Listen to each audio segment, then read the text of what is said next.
வணக்கம். எப்பொழுதும் அலைந்து கொண்டும் நிலையற்றதாகவும் இருக்கிற மனதை சிறிது சிறிதாக ஒரு கட்டுக்குள் கொண்டு வர வேண்டும். அதுதான் யோகம் எனப்படுவது.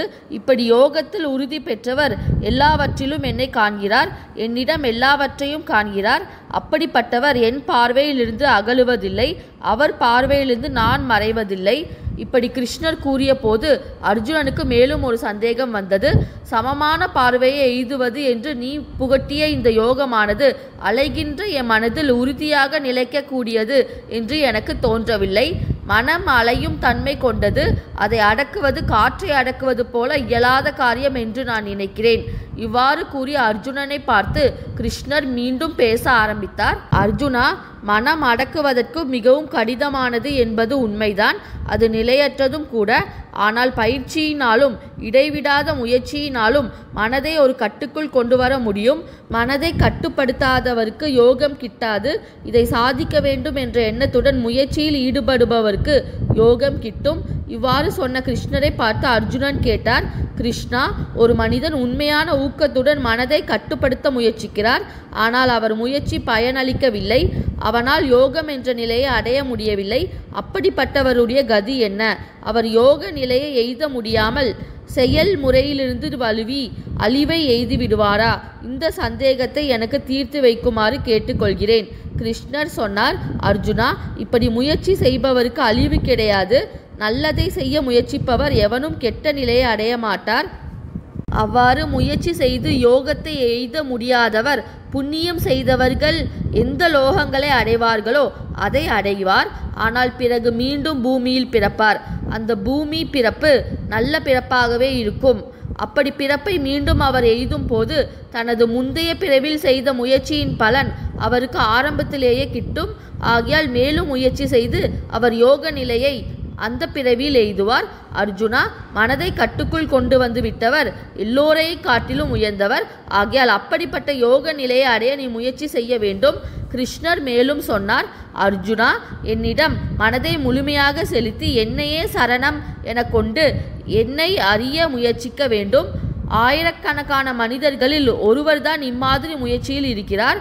1000ல் ஒருவராக இந்த முயற்சியில் ஈடுபடும் பல மனிதர்களில் எவனோ ஒருவன்தான் உண்மையிலேயே என்னை அறிகிறான். என்னை அறிந்த பிறகு இந்த உலகில் அறிய வேண்டிய விஷயம் வேறு எதுவும் கிடையாது. என்னை காட்டிலும் உயர்ந்தது என்பது எதுவும் இல்லை. ஒரு நூலிலே கோர்க்கப்பட்ட மணிகள் போல இந்த உலகம் முழுவதும் என்னை சார்ந்து நிற்கிறது. அர்ஜுனா, பாவ செயல்களில் ஈடுபடுகிற மனிதர்கள் என்னை சரணடைய மாட்டார்கள்.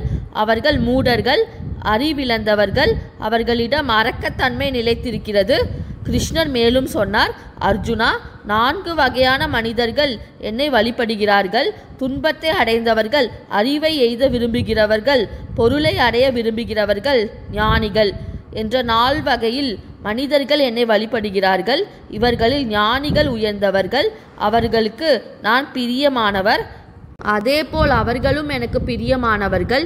இந்த 4வரும் உயர்ந்தவர்கள்தான் என்றாலும் கூட ஞானி தனது மனதையே அடக்கி என்னையே புகலிடம் என்று கொண்டிருப்பதால் அவர் உயர்ந்தவராகிறார். அவர் பற்பல பிறவிகள் எடுத்தாலும் இறுதியில் என்னை முழுமையாக சரணடைந்து என்னையே எய்துகிறார். அத்தகைய மகாத்மா கிடைப்பதற்கே அரியவர். இந்த பொருள் வேண்டும், அந்த செல்வம் கிட்ட வேண்டும் என்ற ஆசைகளினால் வெவ்வேறு தேவைகளுக்காக ஏற்பட்ட விரதங்களை அனுஷ்டித்து பல தேவைகளை மனிதர்கள் சரணடைகிறார்கள். இது உயர்ந்த நிலை அல்லதான்.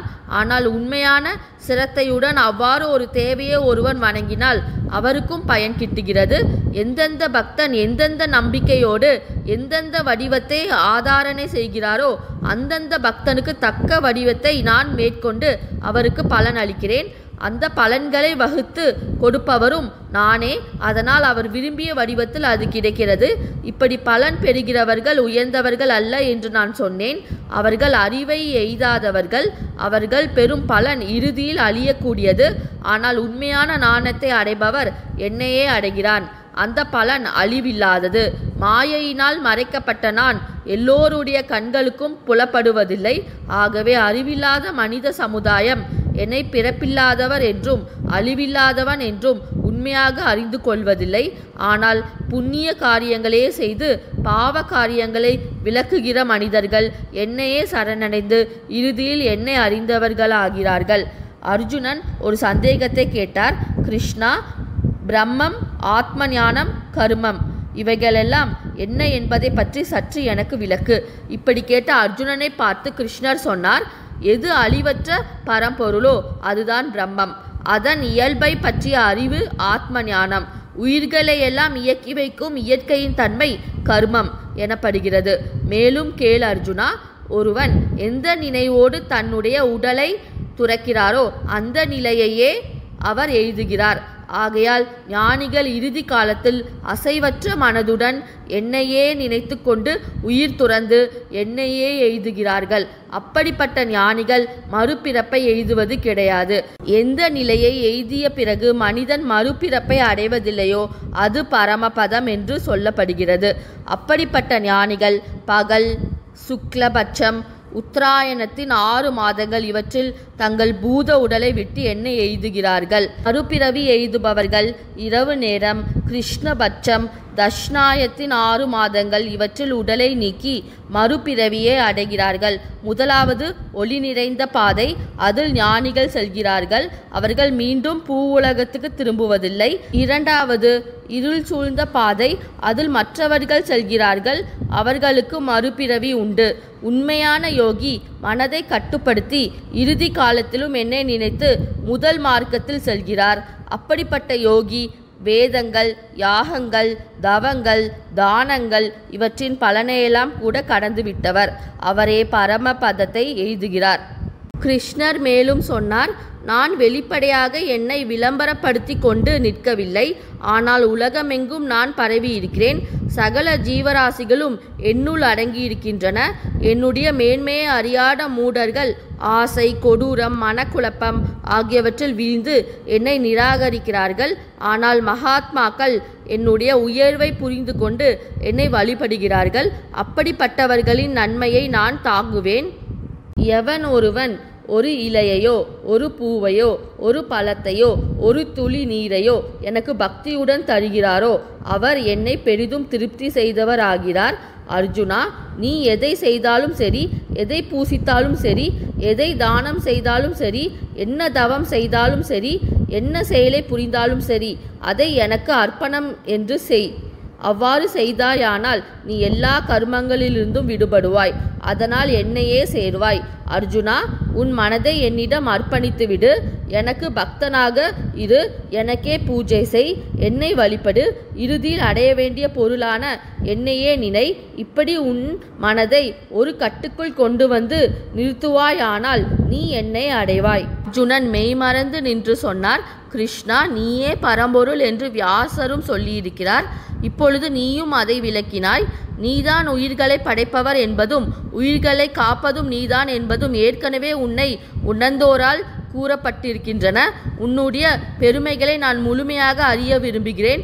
நான் உன்னுடைய பக்தன் என்பதால் எனக்கு உன்னுடைய பெருமைகளை நீ விவரிக்க வேண்டும். உன்னை நான் முழுவதுமாக அறிவதற்காக உன்னை சரணடைந்த எனக்கு உன் மகிமையை நீ விவரிக்க வேண்டும். இவ்வாறு கேட்டுக்கொண்ட அர்ஜுனனை பார்த்து கிருஷ்ணர் சொன்னார், அர்ஜுனா, என்னை நான் விவரிக்க வேண்டும் என்றால் அதற்கு முடிவே இருக்காது. ஆகையால் முக்கியமான சில அம்சங்களை மட்டும் உனக்கு நான் சொல்கிறேன். எல்லா ஜீவராசிகளின் இதயத்துக்குள்ளும் இருப்பது நான் தான். எல்லா பிராணிகளுக்கும் ஆரம்பமும் முடிவும் நானே. ஒளி தருபவர்களுள் நான் சூரியன், நட்சத்திரங்களுக்கிடையே நான் சந்திரன், வேதங்களில் நான் சாமவேதம், தேவர்களில் நான் இந்திரன், மலைகளில் நான் மேருமலை, படைத்தலைவர்களில் நான் முருகன், நீர்நிலைகளில் நான் கடல். சொற்களை எடுத்துக்கொண்டால் அவற்றில் நான் ஓம் என்ற சொல். அசையாத பொருட்களை எடுத்துக்கொண்டாயானால் அவற்றில் நான் இமயமலை. மனிதர்களில் நான் அரசன், பட்சிகளிடையே நான் கருடன், மிருகங்களுக்கிடையே நான் சிங்கம், தண்டனை மூலம் அடக்குபவர்களில் நான் யமன், ஆயுதம் ஏந்தியவர்களில் நான் ராமன், நதிகளிடையே நான் கங்கை, பிறப்பும் நானே மரணமும் நானே, அரசர்களின் செங்கோலும் நான்தான், இரகசியங்களில் நான் மௌனம், ஞானிகளின் ஞானமும் நான்தான். நான் இல்லாமல் அந்த சராசரத்தில் எதுவும் இல்லை. எதில் எல்லாம் பெருமை இருக்கிறதோ, உண்மை இருக்கிறதோ, வலிமை இருக்கிறதோ அதிலெல்லாம் நான் இருக்கிறேன் என்பதை உணர்ந்து கொள் அர்ஜுனா. இப்படி பலவிதமாக சொல்வதை காட்டிலும் என்னுடைய அம்சத்தில்தான் இந்த பூமியே தாங்கி நிற்கப்படுகிறது என்பது உணர்ந்தாயானால் அதுவே போதும். இந்த சேனல் பிடிச்சிருந்தா லைக் பண்ணுங்கள், ஷேர் பண்ணுங்கள், சப்ஸ்கிரைப் பண்ணுங்கள். இந்த சேனல் சப்ஸ்கிரைப் பண்ண ஸ்க்ரீனில் வர வீங்கிற ஐக்கானை கிளிக் பண்ணுங்கள். அடுத்து என்ன நடந்தது என்பதை பற்றி அடுத்த வீடியோவில் பார்ப்போம். ஒவ்வொரு வாரமும் புதன்கிழமை மகாபாரத கதை நம் சேனலில் போடப்படும். அனைவரும் பார்க்கும்படி கேட்டுக்கொள்கிறேன். நன்றி.